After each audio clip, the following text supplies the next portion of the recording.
It's Friday, June 9th, and this is now on HNN. We have one set of laws in this country, and they apply to everyone. A historic indictment against former President Donald Trump. I'm Natalie Brand in Washington with the charges and new remarks from the special counsel. Another body is found in the deadly Alaska fishing charter accident involving a Hawaii family. The first segment of the long-delayed Honolulu Rail project will be handed over to the city today. It is a wonderful day here in Juneau. These stories, plus Mahealani Richardson is back in Alaska as Hokulea prepares to launch its Moana Nui Akea voyage. Details coming up on This Is Now.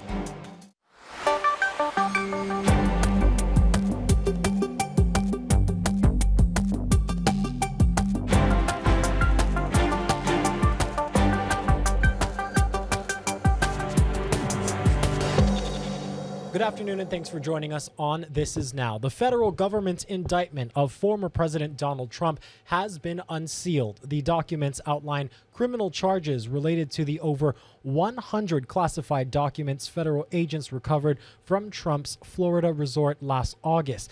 Now, included in the indictment are several stills showing dozens of boxes of documents in stacks throughout the Mar-a-Lago property in which you are looking at right now. Yeah, and the charges make Mr. Trump, who was impeached twice, the first former president to ever face federal criminal charges. And it comes as he is in full campaign mode to win another term in the White House. Natalie Brand has more from Capitol Hill.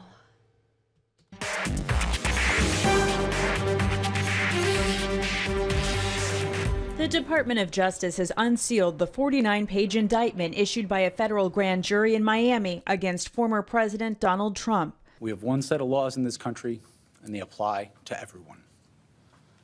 Applying those laws, collecting facts, that's what determines the outcome of an investigation. Nothing more and nothing less. Special counsel Jack Smith detailed the charges, which include unlawful retention of national defense information, obstruction, conspiracy, and false statements. Prosecutors say Trump shared a highly sensitive Pentagon plan of attack to visitors at his golf club in New Jersey and was recorded on tape admitting it had not been declassified. Our laws that protect national defense information are critical to the safety and security of the United States, and they must be enforced. The criminal case against the former president stems from the 15-month effort by the federal government to retrieve records he had at his Mar-a-Lago estate.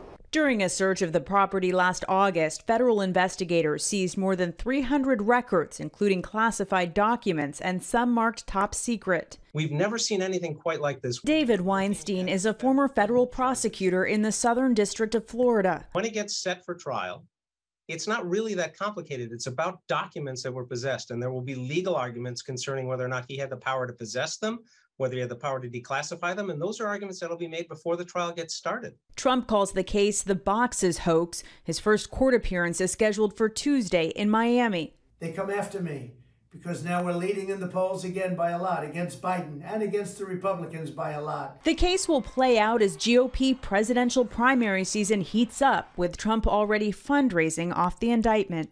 Natalie Brand, CBS News, Washington.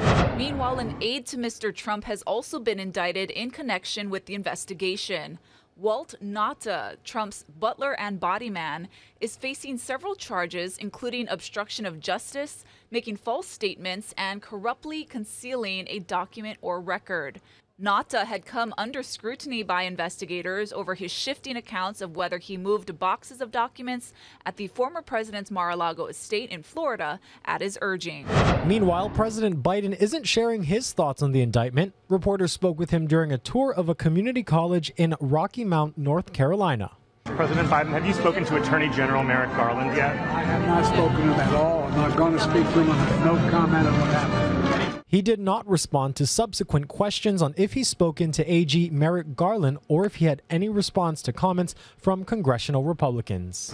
President Biden was at that college to check out how career-connected learning and workforce training programs are preparing students for their next careers. He encouraged those in attendance that jobs are on a rebound and promising opportunities lie ahead. How many people in North Carolina, my home state of Delaware, and around the country have had to walk up to mom and dad and say, Mom, I got a good high school education, but I got to leave. There's no jobs.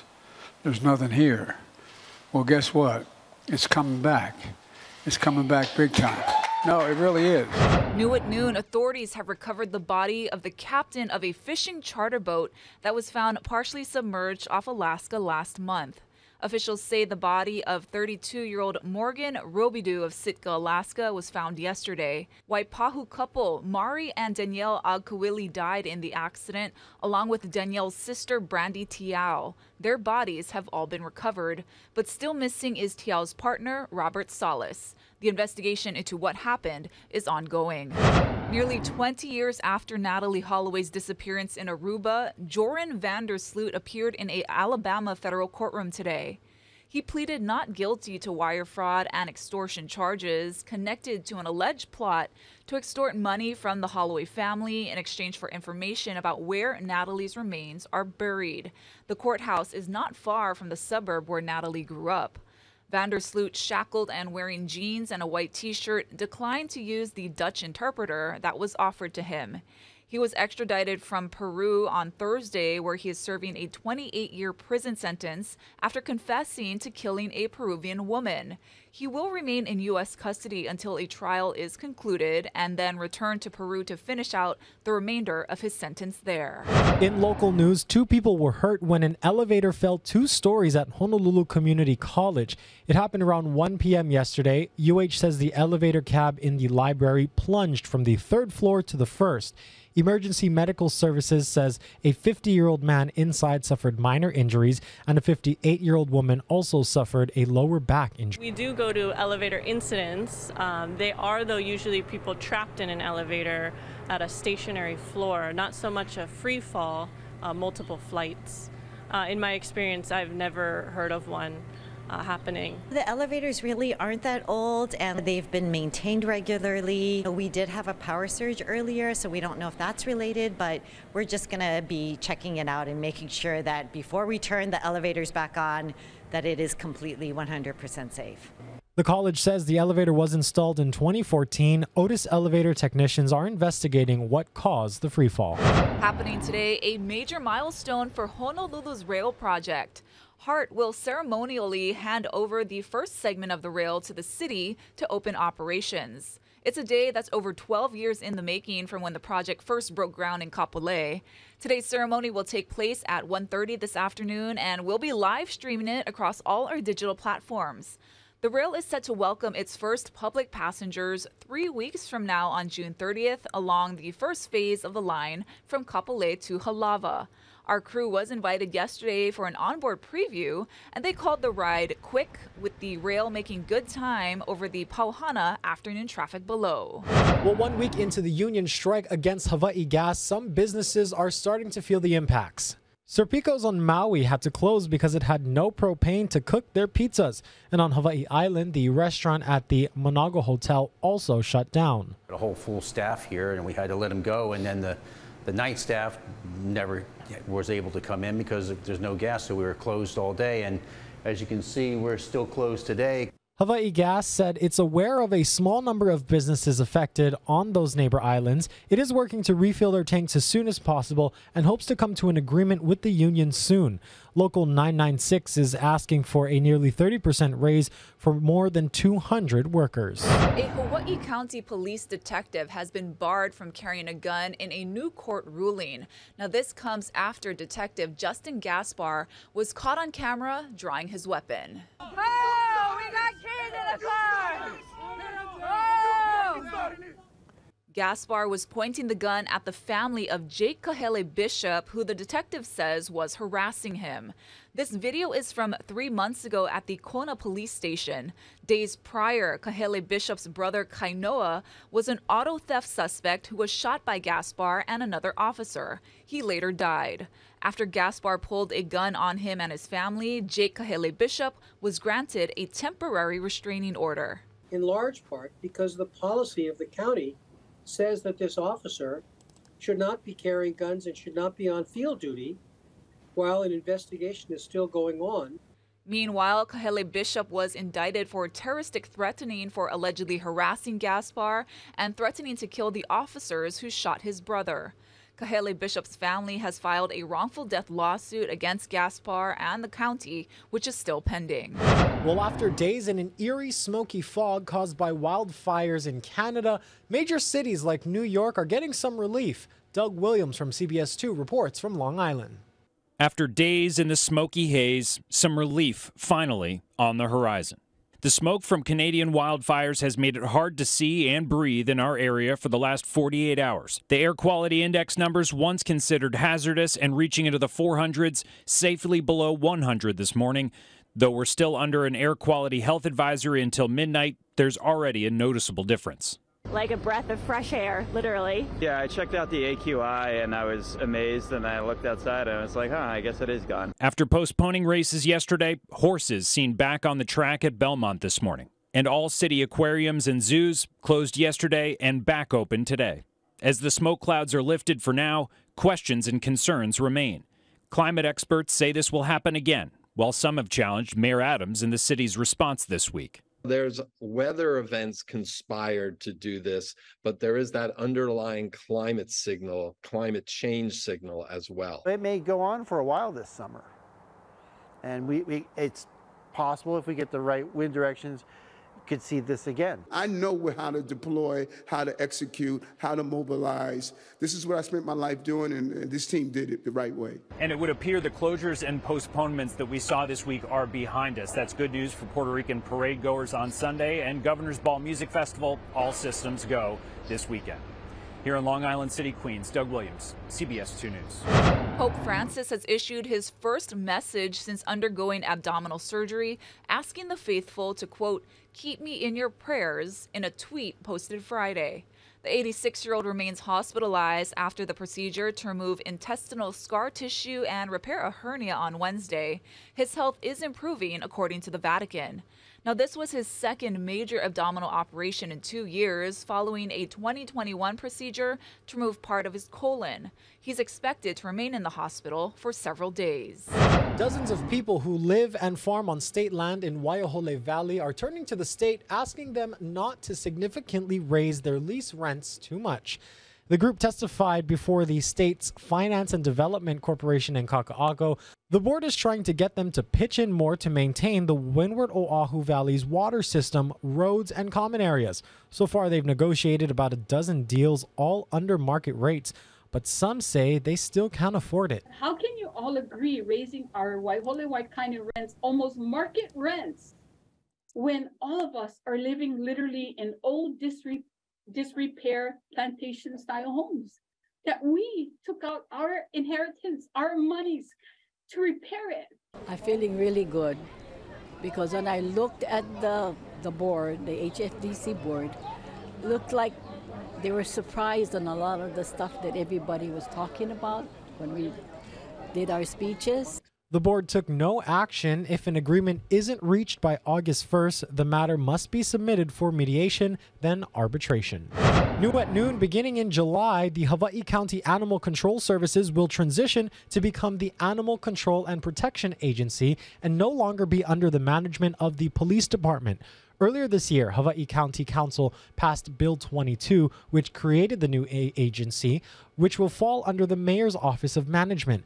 The county is in the process of hiring a new administrator and an administrative services assistant.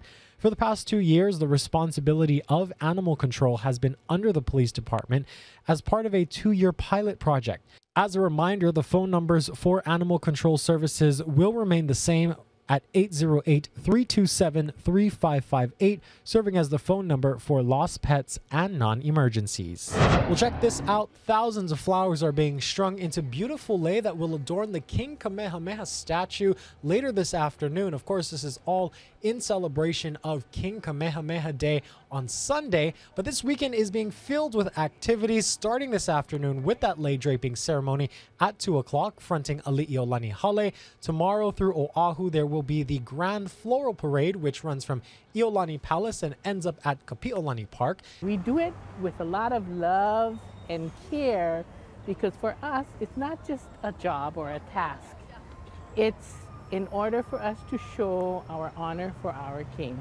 The beautiful plumeria were being strung together by the ladies of Ahahui Ka'ahumanu, a Hawaiian civic group that is active in the celebration for King Kamehameha. Thank you very much. Happy Aloha Friday. Here are some of the stories that we're working on for you for Hawaii News Now Sunrise Weekends. We'll talk story with Mahealani Richardson and get the latest from Alaska. She covers the Hokulea before they set sail on their next long voyage. Also, Kamehameha festivities are happening on all islands. We'll be diving into it. We'll cover it and bring you the latest. Once again, that is tomorrow and Sunday morning starting at 7 a.m. Annalisa Burgos and myself join us for Hawaii News Now Sunrise Weekends. Let's get you back to more with This Is Now. Thank you so much, Billy. Here's a live look at Hale Ma'uma'u crater where Kilauea is still erupting. Activity is still confined to the crater, and no unusual activity has been noted along Kilauea's east rift zone or southwest rift zone. Now, USGS says multiple minor fountains remain active on the crater floor, and the vent on the southwest wall of the caldera continues to feed lava onto the floor. Now, lava fountain heights have decreased since the eruption began, but remain up to about 33 feet. Officials say over the past 24 hours, the level of the central lava lake has increased about 5 feet. Yeah, and that camera actually just pulled out for us so you can kind of see some of the grand scale of Kilauea and the crater itself. Beautiful stuff over there. That's right. Now over to Kauai. In the fight to stop over-tourism, the governor says a popular state park on the Garden Isle is a good example of what's possible. Here's Ben Gutierrez with that story. Officials say the new law will allow community partnerships to manage state parks like Ha'ena State Park, a popular tourism destination on Kauai that officials say was becoming overcrowded and overloved. This is the road, this is the path. Governor Josh Green put pen to paper at Ha'ena State Park to create the new law, in which the state can only negotiate parking and concession agreements with local nonprofits for state parks that are environmentally, culturally, or historically unique. Those parking operators could limit the number of visitors, like they did at Ha'ena. We've been worried. We've been worried for a long time about the impact of too many travelers, overcrowding, damage to what we think is most precious, which is our land, which we need for our keiki. At its peak, the popular attraction on Kauai's North Shore was drawing 2,000 visitors a day. Historic flooding in 2018 shut down the 65-acre park, which allowed state officials to rethink how to manage the area. Now, the community nonprofit Hui Maka'ainana o Makana oversees the parking reservation and entry fee program with a daily limit of 900 people. The Hui has had a vision from our inception of reducing the number of cars coming down to Ha'ena. Individuals from that community were specifically hired to manage parts of, the ecosystem they created around the management plan. So yeah, it's part of its voice, but it's also creating benefits for the community. The state DLNR also unveiled a Ha'ena State Park playbook as a guide to other communities near visitor hotspots on how they can work with government to manage visitor destinations. We're doing destination management pretty much one park at a time, methodically and slowly, and that's why it's working. The visitor industry in and of itself can tend to be extractive in nature, so any opportunity there is for our communities to see real benefit and it actually be realized within the community. This is our destination management example. This is really a translation of what we said we wanted to do, what people asked us to do, and here it is. The law takes effect immediately. The DLNR will determine on which state parks will qualify. Ben Gutierrez, Hawaii News Now. Thank you so much, Ben. We're going to give you one more live look outside. This is over one of Oahu's coastlines. To be honest, I'm not exactly sure which one, but it is a beautiful day here on Oahu and across Hawaii. For more on your weather conditions, let's send it over to Guy Hagi.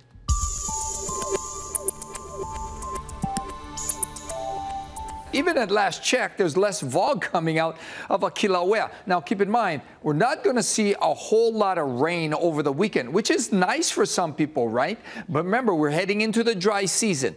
Now, there's a chance for more showers coming in Monday night, an increase in those trade showers, but most of the rain is on the lighter scale. Remember, if we could see heavier rain, it would show up as yellows and oranges. We just don't see that.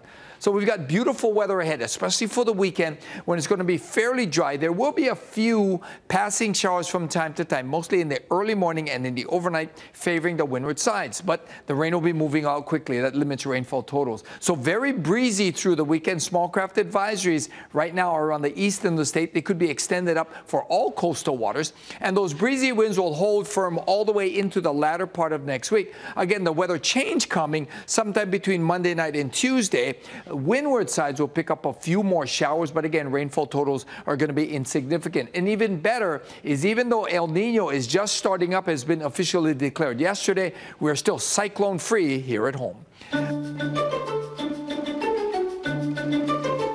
Time to check out some news from the feeds. And in fact, this feed is coming from our very own Mahealani Richardson, who is in Alaska.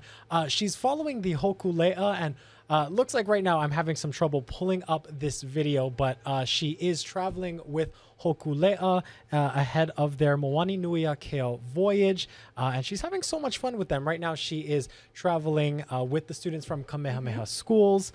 They also arrived last night. They were in her video. Unfortunately, we don't have this right now. My video player is actually no worries. Not working. Took a vacation early. Yeah, but she is with the students from Kamehameha schools as well. They arrived last night, and in her video, she talked about how they are unloading their bags and bags of items here, because not only are they there to experience and witness that, but they are also going to be sharing the culture. They have their hula implements with them. They also will be, just taking part in the big culture. Again, this is a part of the Moani Nui Akeo voyage from our friends over at they're in Juneau, Alaska. So we will be keeping an eye on future reports from her later on in our evening newscast. Yes. So unfortunately, I'm having some major problems right now. So let's go ahead and give you a live look outside. Let's see if I can pull up something else here right now. Looks like everything just kind of went offline with us here. It is fantastic. Happy Aloha Friday, everybody. With us, guys. But yes, this is a live look. Again, we're not exactly sure which camera this is, but we were thinking that this was a camera looking out west. It's a beautiful maybe day. By the airport, it looks like. Yeah, this is our camera 21. Camera 21 actually has a wide view of all things on Oahu. Earlier today, I was looking at Aloha Tower. This camera, we can also see the airport runways. So there's a lot of things that we can see from this camera here. But yeah, again, it's a beautiful day. We do think this is out west somewhere. And we do apologize for the technical difficulties right now. I'm not exactly sure what is going on. The systems here can be a little finicky sometimes. Yes, this actually has not happened to us yet, you and me, Dylan. With Jonathan, it has happened once or twice, but there's really nothing we can do because it's live television. And we don't have any visuals, but we do want to tell you about some other things that we were going to tell you about in our Good News Now segment. The iconic Brady Bunch house is going up for sale. Now, the Brady Bunch house is actually located in Los Angeles in the Studio City neighborhood. And something really cool about this house, while it was only used for exterior shots on the show, they actually retrofitted this house and redid the inside.